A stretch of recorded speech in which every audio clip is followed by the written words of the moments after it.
Alors la maladie de Fabry peut donner une atteinte cardiaque du fait des dépôts graisseux qui se forment dans les cellules. Dans les cellules du cœur, il va y avoir des dépôts, les cellules vont s'épaissir, la paroi du cœur va épaissir également. Donc on va avoir un épaississement des ventricules, mais aussi éventuellement des oreillettes, des valves, etc. Et ça va faire que le cœur a du mal à se contracter. Il a du mal à se contracter parce qu'il manque de souplesse, il est rigide. Et ce manque de souplesse va faire que l'éjection va se faire moins bien également, en plus du remplissage qui ne se fait pas bien. Donc tout ça, ça va produire des symptômes qui peuvent aller de la fatigue à l'essoufflement progressif, d'abord à l'effort, parfois au repos, et puis également parfois des œdèmes au niveau des jambes.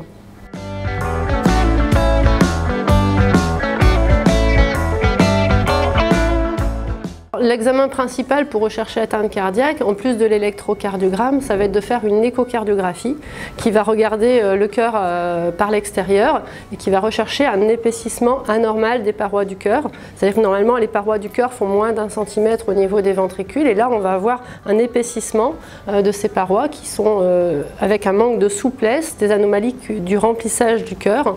On va pouvoir étudier aussi sa contraction, la contraction du ventricule gauche, ce qu'on appelle la fraction d'éjection, et puis on va regarder également les pressions de remplissage, le fonctionnement des valves, et on va pouvoir prolonger cette analyse en faisant une IRM cardiaque qui va rechercher les mêmes anomalies mais qui va être complémentaire en recherchant des endroits où il y a du tissu fibreux dans la paroi qui témoignent également d'une atteinte cardiologique.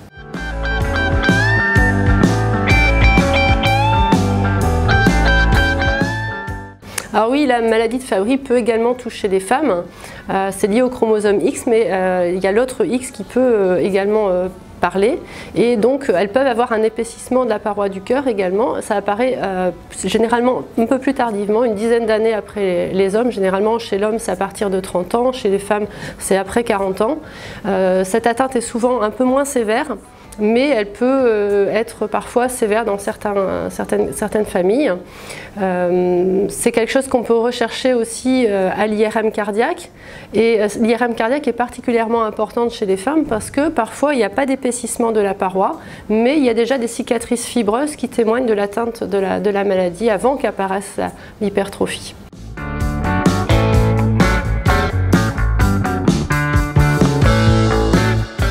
Alors, il peut y avoir des dépôts graisseux également au niveau des feuillets des valves, les petites portes d'entrée entre les cavités du cœur.